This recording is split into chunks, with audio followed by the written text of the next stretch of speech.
Good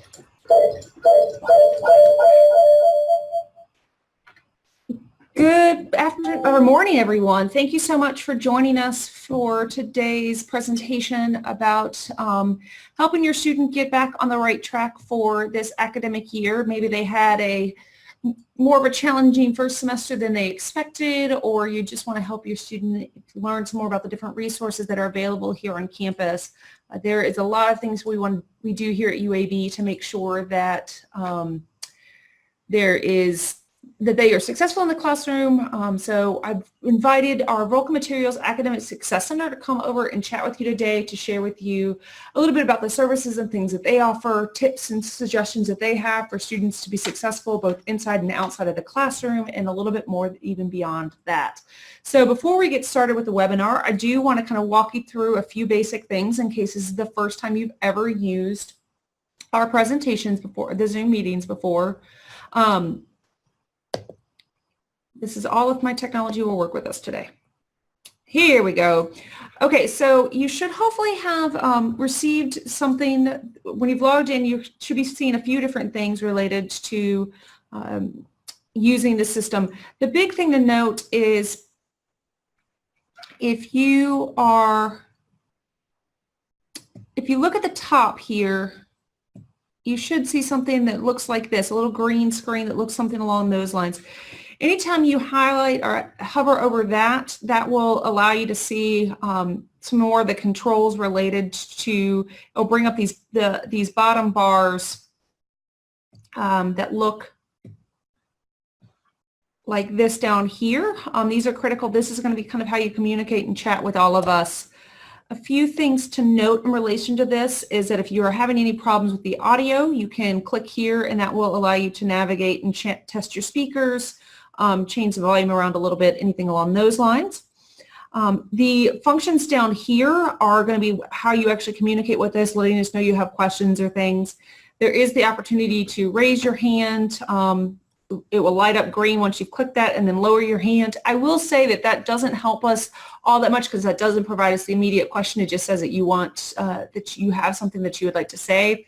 The better thing to use is really going to be this Q&A or the chat function there. The Q&A is the easiest and the best way. So what you would do is you'd click on that button and then you would type your question into the system and it would come over to our side. Make sure that when you do that, that you allow all people to see it. That way everyone can see what your particular question is, because there's frequently your question is similar to the same question that someone else has. And so one of the neat factors and functions of this Zoom webinar is you see this little thumb ups feature here. If someone asks a question and it is a question that is very similar to one that you would like to have answered, but there's multiple questions coming in, if you click that thumbs up feature, what that does is move it up further and up higher in the queue, meaning that we would see it more because it's faster, because we know that more people are really interested in that particular question. So again, if someone asks a question that you think is similar to what you want, make sure you click that thumbs up button, because then that really indicates to us that that is a key area that we need to ensure that we are asking. So that's what it would look like once you've clicked it, and then the more people that click it, the higher up the queue it goes. So that's the big way to communicate and function with us. Really and truly though, the function to use the most is going to be that Q&A, because that does allow for others to interact and move that question up. It allows us to actually see the question, and then we will be able to answer actively with you as well. If you are joining us on the Facebook Live feed, please know that you are welcome to ask any questions through that feature as well. We are monitoring both our online Zoom platform as well as the Facebook Live, so we can interact and answer those questions as we go. But with that being said, I'm going to go ahead and turn it over to Charles Morris. He is here from the VMAS, our Vulcan Materials Academic Success Center, and he is going to share with you all of these wonderful things that are happening in his area and ways that you can ensure that your student is being successful. So to Charles, I'm going to pass it over.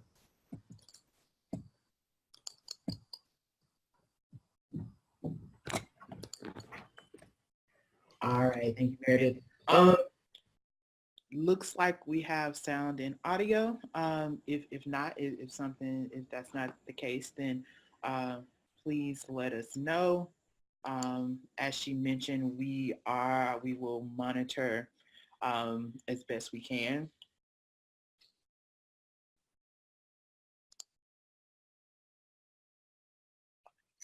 We're going to change screens around for everybody so that you can see Charles's screen really fast. All right. All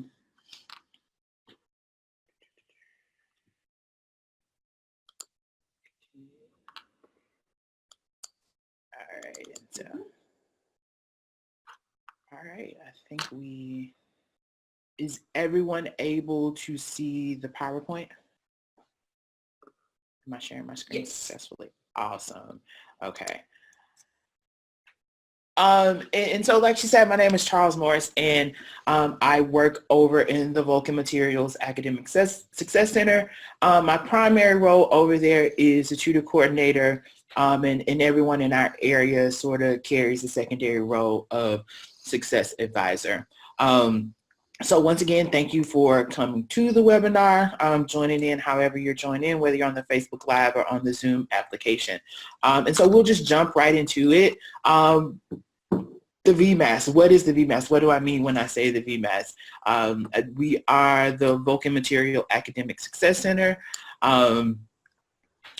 local company in the Birmingham area, gave us an endowment, named ourselves after them, and so that's how we got our name. I know it's kind of a funny name, one that you don't hear very often, but that's a little bit of the backstory. And so what do? We do a couple different things. In the words of my grandmother, we help the babies stay in school. That is our primary function, and as basic as I can put it. And so more specifically, what that looks like for us is academic and exploratory advising. And so most of the undeclared populations we advise in our area. And we also do what we call exploratory advising. We'll go a little bit more into exploratory advising and what that means throughout the presentation. And then we have the academic support side of the house. And so we do academic success workshops, supplemental instruction, and tutoring. And we'll spend time on each one of those things and go a little bit more in depth about what they mean. And so on the screen, you kind of see a general who are we, what we do sort of thing. One thing that I want to definitely draw your attention to is the VMAS website. So we are the Academic Success Center, and so our website is really easy to get to. If you can remember, we're the Success Center, uab.edu/success. And so you see that here at the bottom. And I'll repeat it multiple times throughout the broadcast just so that you can commit it to memory. And so on the screen here, you see a couple pictures. We try to be really relaxed and make ourselves really relatable to students. So you see a couple of shots from the VMAS itself. In the bottom right-hand corner, during finals, we decided that people like cereal when they study. So we went out and we bought all the cereal that our hearts could take. And we had a giant cereal bar, and we had a study session. We had tutors on hand. And really, it was just a place for students to come, study, get some help in subject areas if they needed it, and just kind of relax and unwind and eat a little bit of cereal. So that's a little bit about our office, our staff. I'm actually going to be switching back and forth between a PowerPoint presentation and our website because I think our website is our most valuable resource. And so once again, that website is uab.edu/success.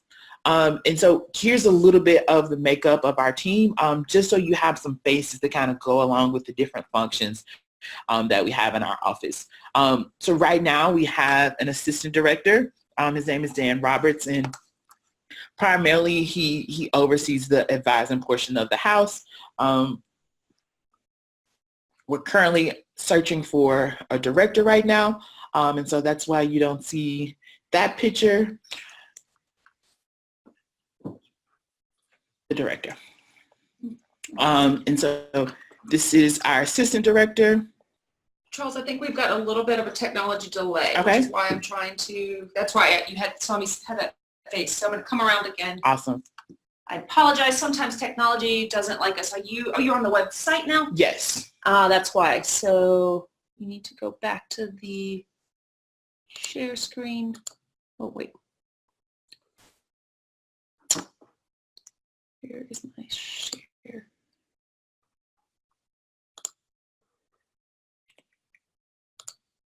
Desktop. You just do that. My apologies to everybody. Because that way when you jump back and forth. So now when you go to your screen, go back to your.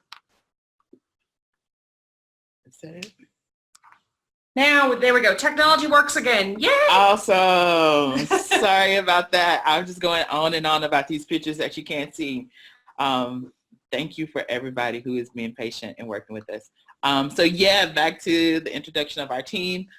This is Dan. One of the areas that he advises is undeclared with an interest in engineering. He has a portion of that alphabet. So some of the populations are so big that it takes 2 people to advise them. And so we kind of just go by last names and we break them up in that way.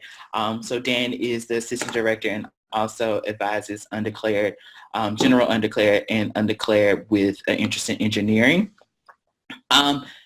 We have our office manager, Megan, who's not pictured, but she makes our world go round.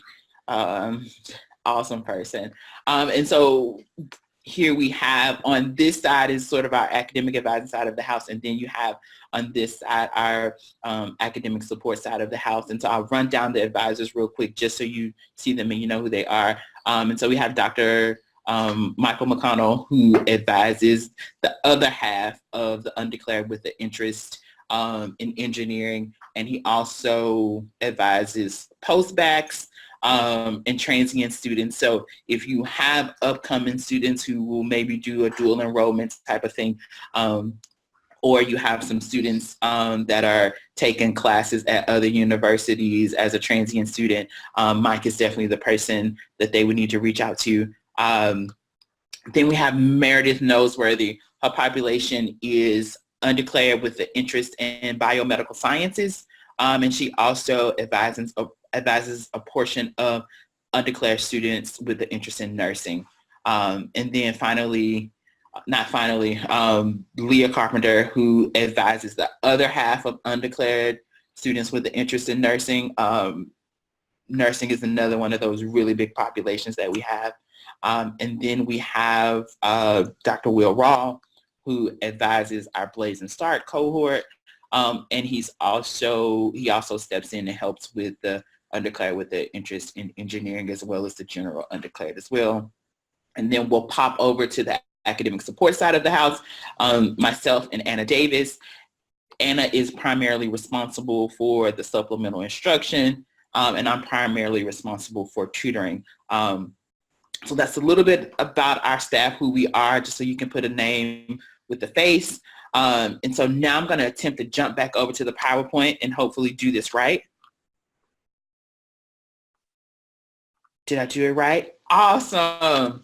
All right. And so throughout this webinar, what you can expect is the intro to the VMASC and advising, which we kind of done. And then I'll talk a little bit more about what we do and how to find us. And then all throughout, I'll have spaces for you guys to ask questions. And then at the end, we'll also have a Q&A session as well. But I definitely don't want you to forget those questions. So I try to strategically place areas for questions throughout the presentation.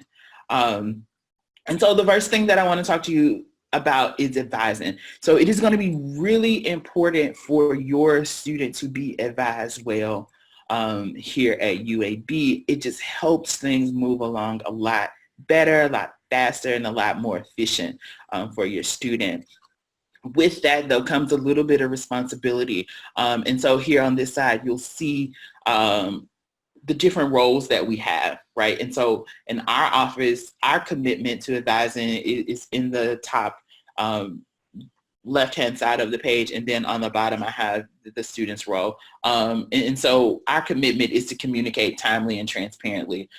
We try to be really proactive. So when we have those registration deadlines, when we have those big important dates like drop date and the last day to withdraw from courses, we try to make sure that we get ahead of that and send those things out and warn students in a timely manner.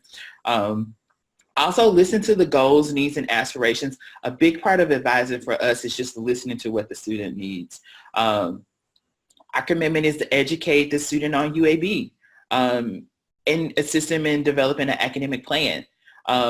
So a lot of those things come with responsibility that's placed on the student, right? And so we're here to answer all of those questions, but we need questions to answer.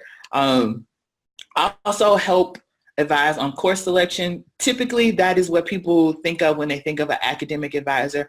So we definitely place a heavy focus there. And then supporting academic success. And so the caveat there is academic success means a lot of different things to a lot of different people. And so hopefully whatever that is for your student, we're helping them achieve that. So on the other side of things, the student's roles and the student's responsibility. And this is where we hope you will help keep your student accountable. We want you to keep us accountable as well, but we also want you to help keep your student accountable. And so here are questions that you can ask about advising. Are they communicating with their advisor? Regardless of if they're advising our area or not, are they communicating with their advisor? Are they being transparent with their advisor? Are they giving them the entire story? Oftentimes with students, we have situations where we're really scratching our head and trying to figure out the answer to give to students, and then we spend 20, 30 minutes investigating a situation only to find out that we didn't have the entire story, which we could have answered in like 2 seconds. So make sure that you're encouraging your student to reach out to their advisor. Before they go into their advising sessions, they need to do a little bit of homework. Don't just come in and sit down and say, hey, advise me. Have questions. The appointment can move much faster and we can get much more accomplished when students come in. And so have some things that they've thought about. What is their time commitment for the next semester? What are they looking at accomplishing the next semester outside of just being great in class? Because sometimes we need to set up their schedules to empower them to give them the leeway that they need to be successful. So just have them do a little bit of pre-planning before they come. Observe academic and financial deadlines. As I said earlier, we try to be really proactive in getting those dates out. But that's kind of the extent of what we can do. At that point, it's up to the students to read those emails and to react accordingly. So when your student get those emails from their advisors, make sure that they're reading them, okay? So plan ahead proactively. We kind of talked about that a little bit. Ask questions. That is a big piece. Students should not just come in and sit down and just accept everything that their advisor tells them. We want them to ask questions when they don't understand why. Ask then and there. Don't just accept something just at face value, which kind of rolls into my next point, which is advocate for yourself. We at the VMAS, we try to be students' biggest cheerleaders. Got to give us something to cheer for, though. So all of those things, that's kind of our expectation and what we expect for the student. And so in our area, most of our students are undeclared. Oftentimes when parents hear undeclared, panic sets in. And here's why that is not a bad thing. Typically students within their first 60 credit hours are just being advised in what we call the core curriculum, right? And so that's that bottom area down here. And so the core curriculum makes up about 41 hours of the 120 credit hours that usually makes up a degree program. So in those early sort of semesters, we're really only being advised here, and that is why being undeclared is not a bad thing at all. Definitely don't want to go too in depth, but there are things like math sequences. Some majors require a certain sequence of math. And so when we advise generally that way students aren't pigeonholed into one area or another. So if your student is really unsure or maybe haven't given it a lot of thought, undeclared might be the best way to go, just so we're not getting them, like I said, pigeonholed into one area. And so I mentioned the 120 credit hours, and that's typically for most degree programs, the requirements. And so what we've done here is we've sort of broken it down. 41 of those credit hours is the core curriculum, and we'll talk a little bit more about the core curriculum in the coming slides. And then there are major requirements. So if your student is in the College of Business, that refers to sort of all of the business courses. If your student has a minor, a lot of majors require a minor, some don't. I always err on the side of get a minor. It doesn't usually add a lot more to your degree program, but it's always good to sort of have that that broad scope of understanding and that diversity in your degree program. And then at the very top, electives. Some majors have a little bit more room for electives. Other majors, not a lot of room for electives. And so that's why it's going to be really important that your student is communicating with their advisor. That way we are not, I hate to say wasting, but we want to make sure that we use those electives effectively and we're not taking a whole bunch of things that we don't necessarily need. So that's a little bit about the anatomy of a degree and how it's sort of made up in the different credit hour requirements for each section. And so now we're going to talk a little bit about the core curriculum. I mentioned earlier, I'll jump back for just a second, that's this part down here, the 41 credit hours that make up the core curriculum. Everybody has the same core curriculum. There are a few adjustments for honor students, but for the most part, everybody has the same core curriculum. And there's 4 major areas: written composition, the lit, humanities and fine arts, natural sciences and math, history, social and behavioral sciences. So once again, for the first 4 semesters of your student's academic journey, they are going to be solely focused here. A lot of the schedules will make up like this. And a lot of these courses are the prerequisite or the required courses that they have to take in order to take those major courses, right? So when your student comes to college and they're making their schedule and they're an accounting major, and you're wondering their first semester why they're not taking any accounting courses, oftentimes it's because they have to complete this written composition portion, the natural science and math portion,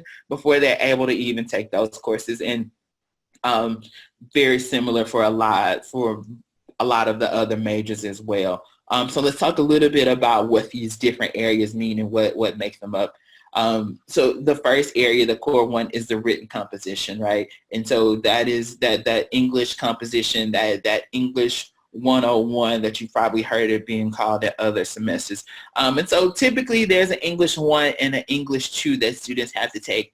And so they have to take 6 hours of English to fulfill their core curriculum requirements. And so typically there's some type of writing in each discipline that your student will be going into, right? And so we want to make sure that they've got that skill set down packed before we move them into those major courses. And so that's the first area. The second area is the literature, humanities, and fine arts. So the literature area is pretty self-explanatory, usually requires about 12 credit hours. In some sort of sequence. There's a little bit of flexibility in there, but 12 hours in some sort of sequence. And so then we have the fine arts portion of the core area 2, which they have to take 3 credit hours from there. And then you have the humanities portion. That's going to be your foreign languages, your public speaking, reasoning, ethics, all of those sorts of things. And so while there has to be 12 credit hours from that core area 2, how those credit hours are made up and the sequences that you take is oftentimes flexible for your student, and they really get to decide there. Right. So then you have the third area, which is the natural science and math. And so that makes up 11 hours of the core curriculum. And so they have their math courses, and then they have their natural science courses.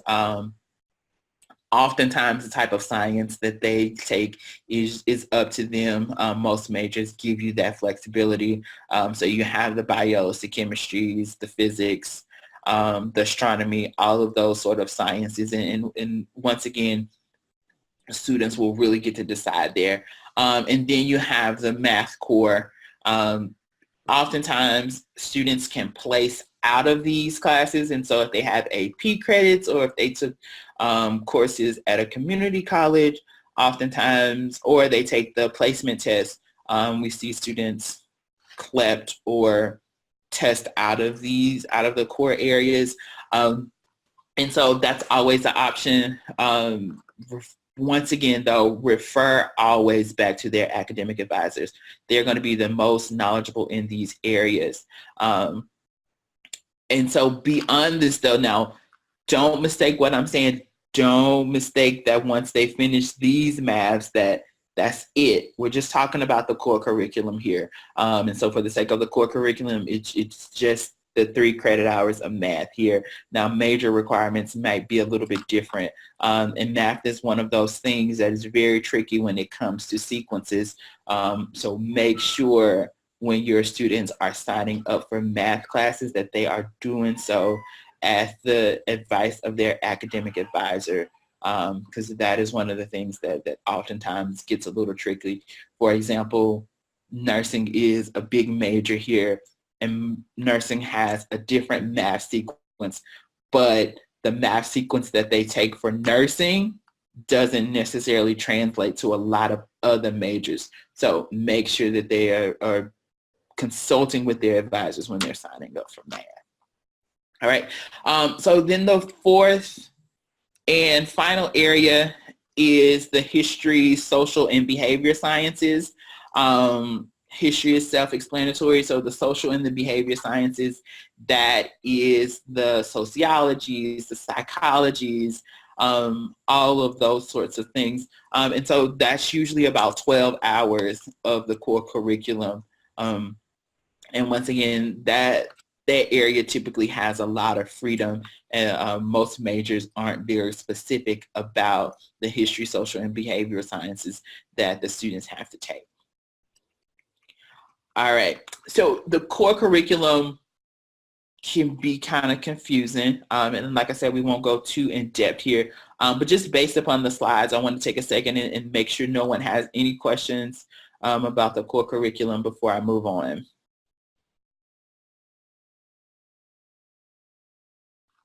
I think we're good. I think they're feeling comfortable at this moment. Awesome. All right, so I don't know how many of you have first-year students. Our office primarily deals with first-year students, and so this is sort of an example of what their first semester schedule will look like. And the reason that I put this here is because the second semester oftentimes will look a lot like it. And so really the second semester most times is a continuation of the first semester. Right, so this is just very general, very basic, very characteristic of what a schedule will look like in our area and in most areas. So full-time is 12 credit hours or more. Oftentimes we advise students to be somewhere between 14 and 16 credit hours. We hear the phrase graduating on time quite often. I don't really like that phrase. I think what people are really meaning to say is graduate in 4 years.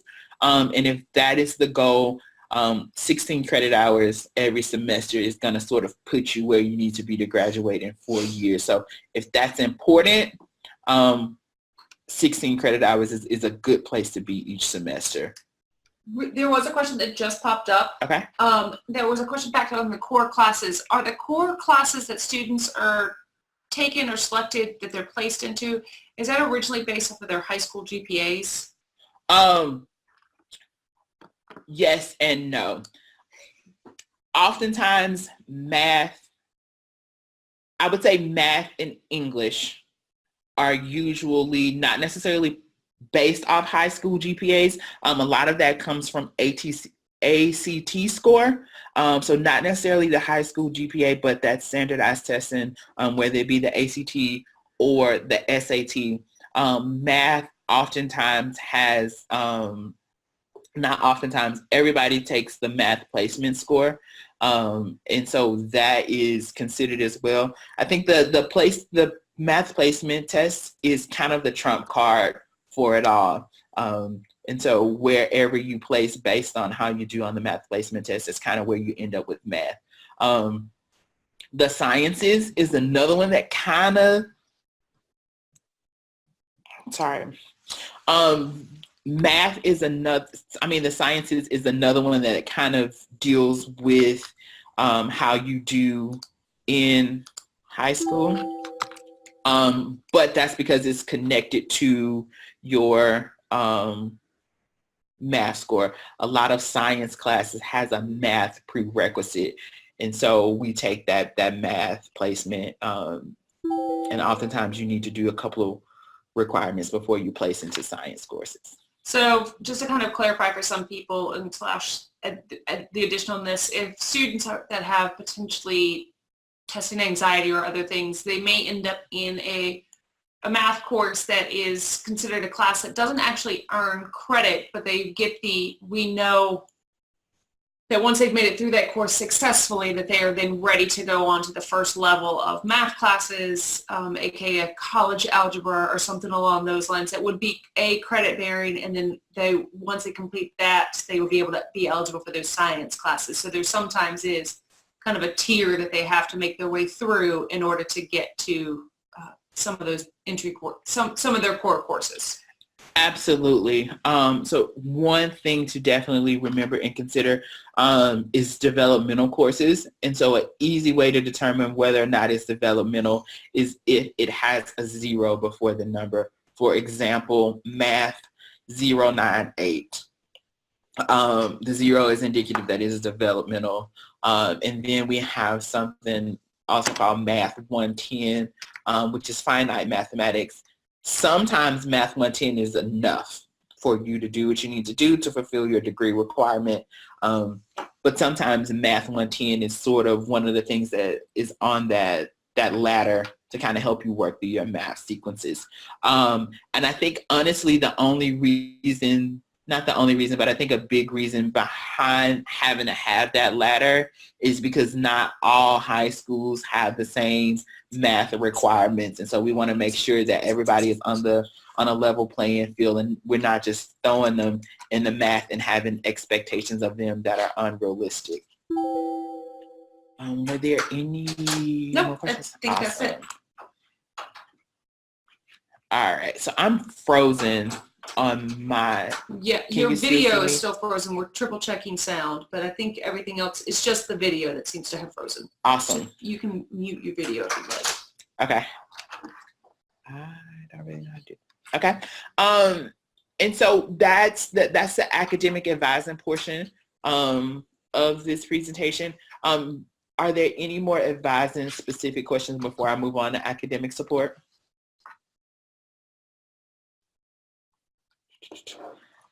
Awesome. So what I really come to talk about, tutoring, just kidding, mostly just kidding. Tutoring is my area. It's my sort of bread and butter. And so what I've done for you here is I've put on the screen the subjects that we support. And so I'll tell you a little bit how we decide about the subjects that we support. The university has something called DFW list. And so those are the courses with the highest D's, F's, and withdrawals. Okay. Here at UAB, that just happens to be the bios, the chemistries, the mathematics. And so you see we have a really heavy focus with math and science in our area. And so you see the biologies, the chemistries, mathematics, and then you see a couple of the social sciences, sociology and psychology, and then a few intro engineering courses. So all of our tutors are peer tutors. They are all UAB students. The requirement to be a tutor is that you have taken a course the course here at UAB and at least made an A or B in the course.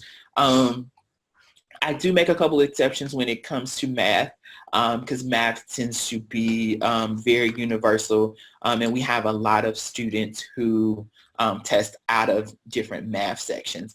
But for the most part, I prefer that students have taken the course here at UAB, just because the sciences here have a culture of their own, and it's always a little bit more reassuring when I have tutors that can relate to the students and say, oh, I have my notes from that class, or I took that professor, and so here's what they mean when they say this, and really relate to the student. I'm going to jump back over to the VMAS website, just so you can see what the student sees. And once again, that's uab.edu/success. That's how you get there. And so this is the main page that you'll see when you get to our website. And so we went through the advising portion. And so now I want to talk about tutoring.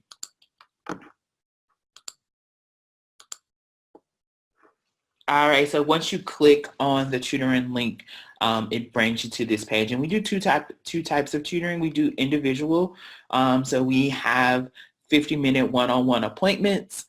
Students are allowed to have up to 2 appointments per week per subject, right? So that's 2 for their math class, 2 for their chemistry class, 2 for their psychology class. Per week, we cap it there just because we have a lot of students who need that support. And so we also do group tutoring in the residence hall though. And you'll see on the screen here, we have the schedule. These subjects, I need to go back and update those. They're a little bit different. They're mostly the same, but they're just a little bit different. But the location and when remains the same. And so we are in the new freshman residence hall from 6 to 8 p.m. Sunday, Monday, and Wednesday. When people hear that we're in the new freshman residence hall, they think that it is exclusive to only those students that live in their area, and that is not true at all. So anybody taking the courses that we offer support for are welcome to utilize it. It's on the first floor of that building, and so if your student wants to attend the drop-in tutoring in the residence hall, they are more than welcome to do so. They just need to stop by the front desk. And so UAB Housing and Residence Life does ask that the students who drop into tutoring, they do ask that those students be residents and that live in residence life. However, if your student is not living on campus, but they have a friend that lives on campus, that friend can sign them into the drop-in tutoring. So essentially, once again, anybody who is enrolled in a course that we support can come and take a part of the drop-in tutoring, even if they don't live on campus, with the caveat that they must have someone that does live on campus sign them in. Now they are held to the same rules and standards of students who live in those residential areas. So respect the space, adhere to the rules that are set in place for safety reasons. Nothing too extreme. Essentially just respect housing, and make sure that we know who is in the building at all times. So I feel like we had a question pop up. No, we're good. Awesome. So it's very easy for students to schedule a tutoring appointment. If you go back to the main page, uab.edu/success, this salmon color button here, make an appointment, is just as easy as that. They click this button. And then it takes them to our scheduling software, TutorTrack.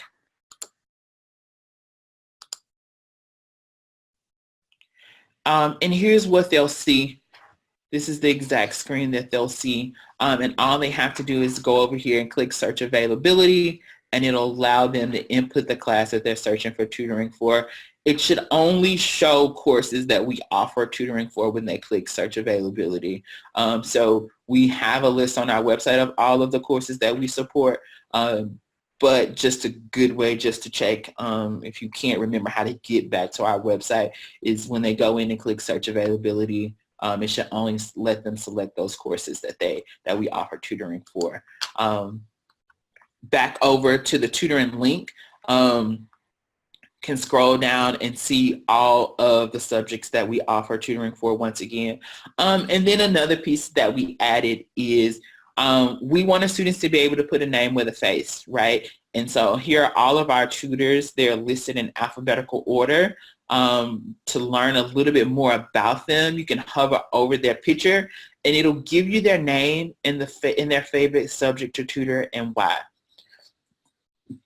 And so one thing that we try to do is I try not to limit students to what they can tutor, right? So you have Kelsey here. And so any course that we offer tutoring for that she feels confident in tutoring and has taken here at UAB, I'll allow her to tutor. So Kelsey she does chemistry and she does math. And so definitely want students to connect with a tutor that's right for them.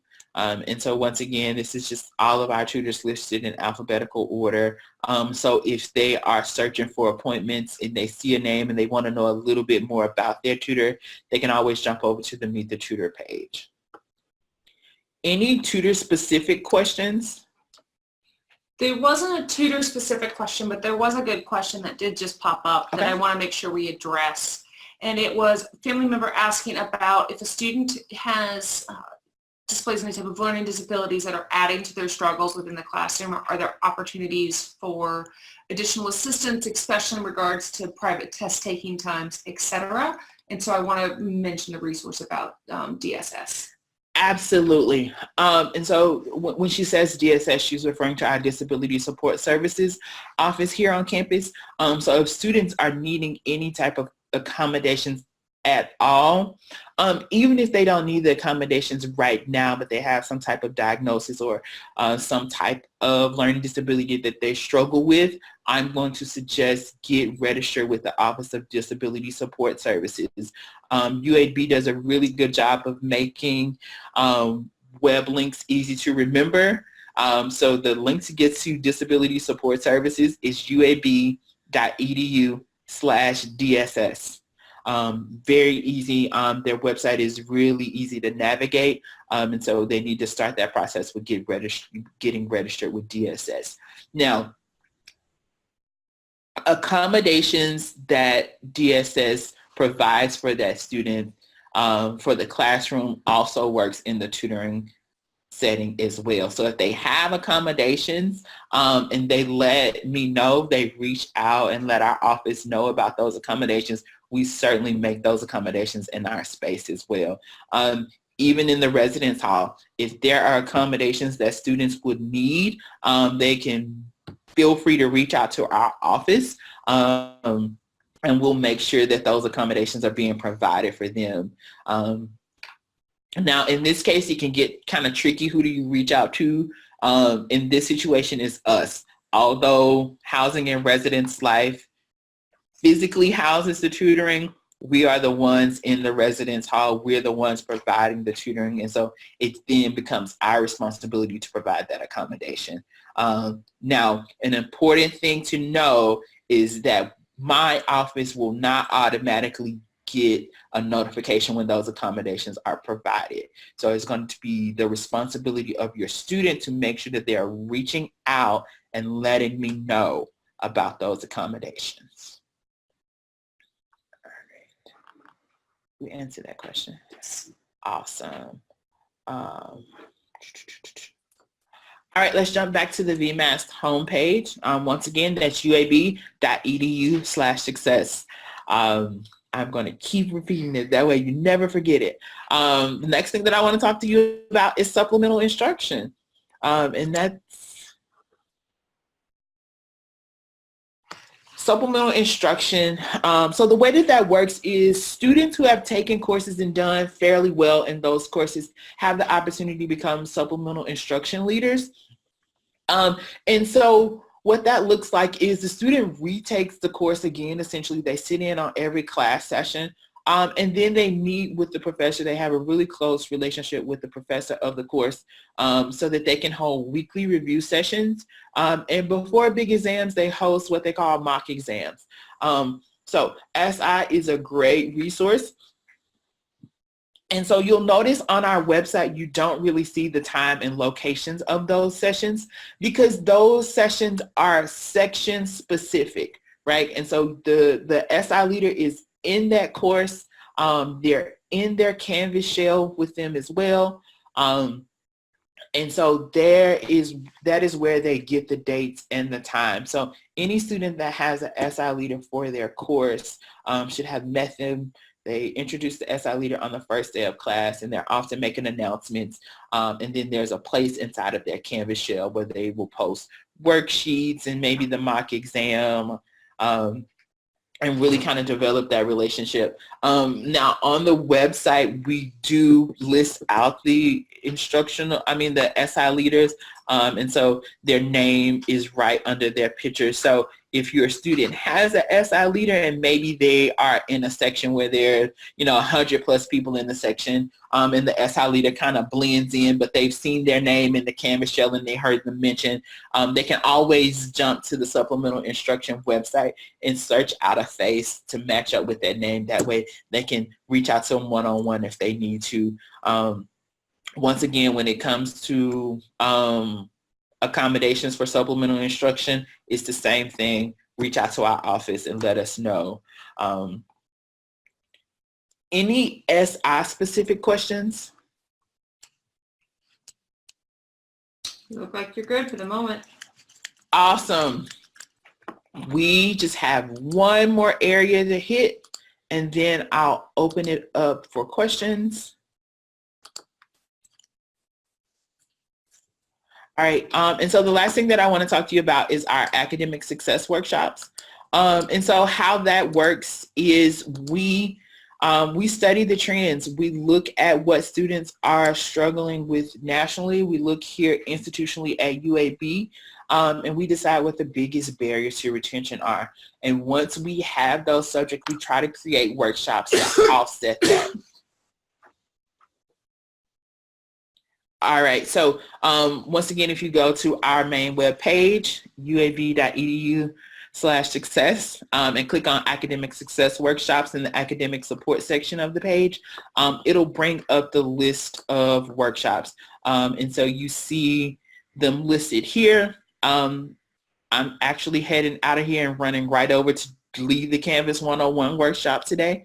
And so as you'll see, a lot of them will be academic in nature, but not everything that are barriers to retention are academic in nature, right? So oftentimes professional communications, students struggle just because they don't know how to reach out and talk to their instructor, or they don't know how to reach out and advocate to the office that would be able to help them. And so we kind of help students there. And so you'll see you have the date, you have the location, and you have the time here on this page. So all of the information that they need to be able to access the workshop and get to the workshop will be listed here on this page.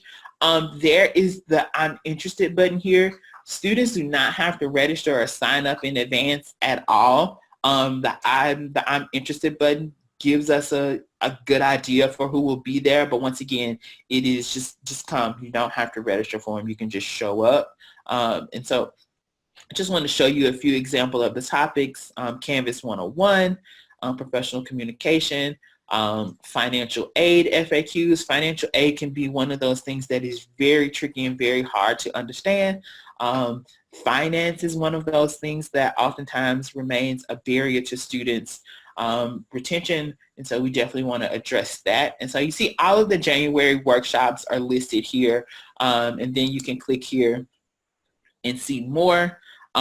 Right now, all of our websites, I think through February, are up on the website, and then we'll be adding them.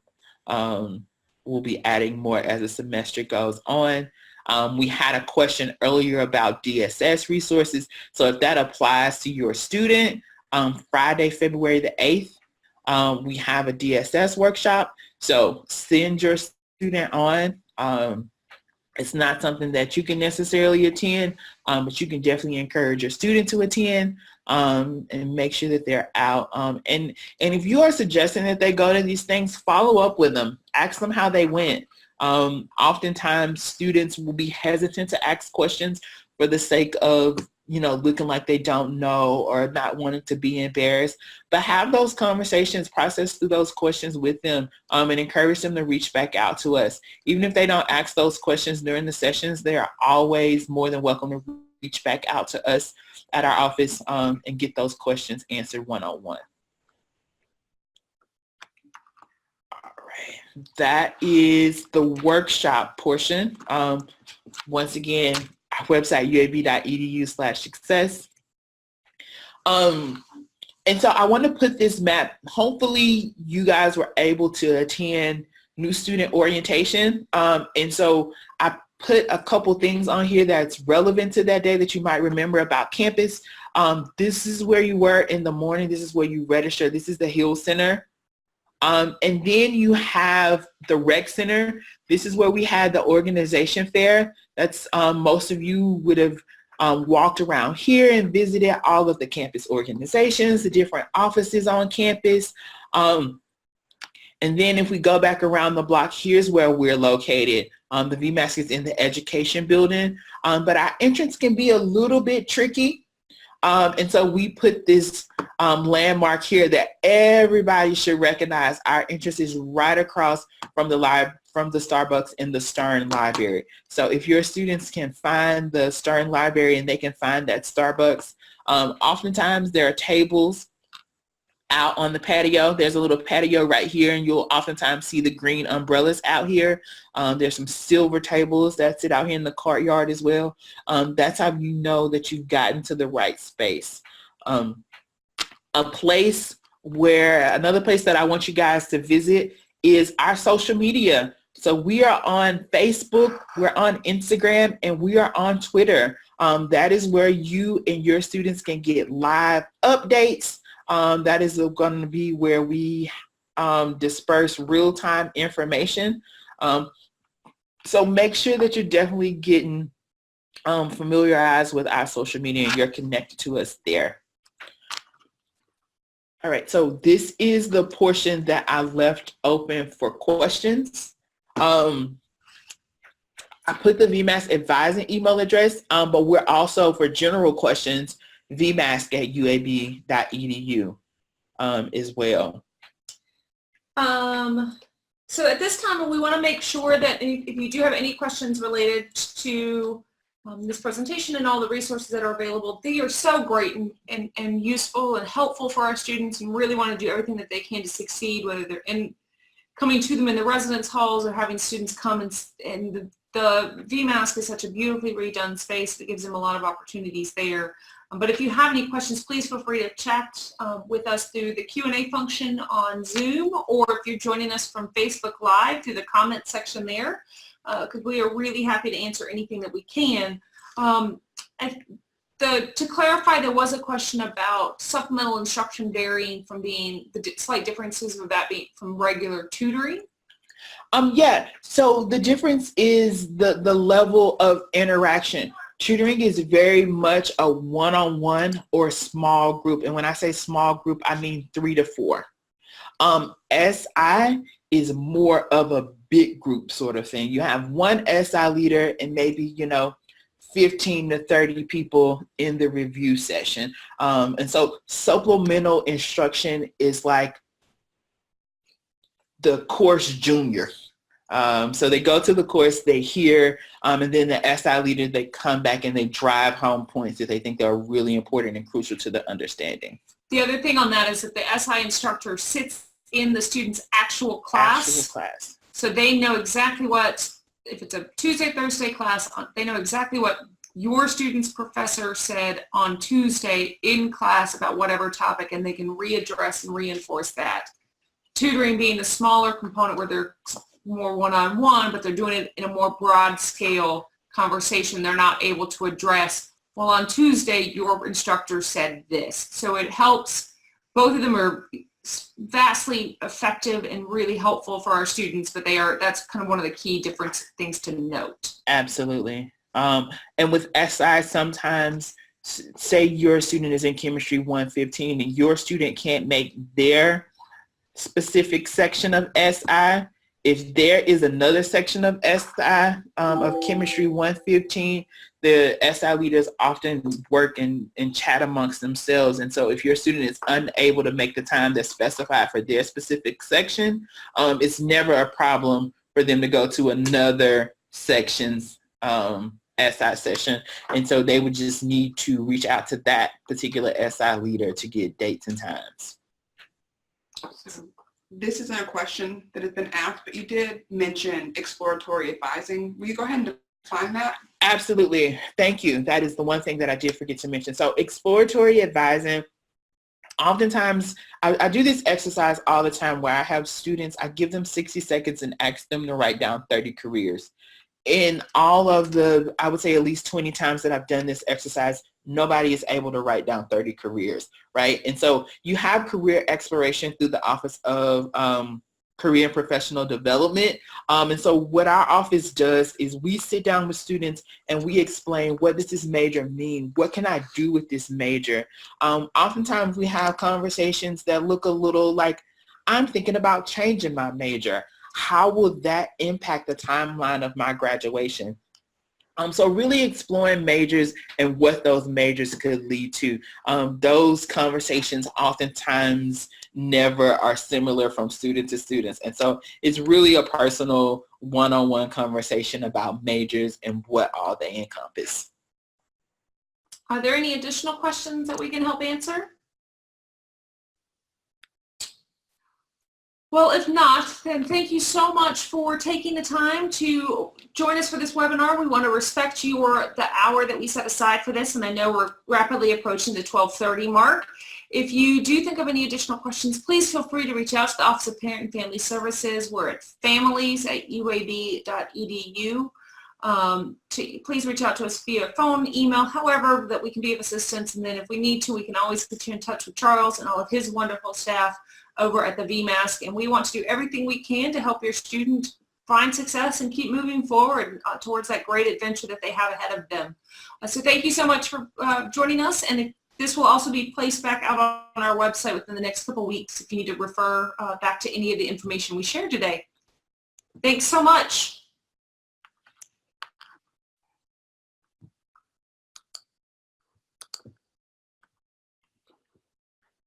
Mm-hmm.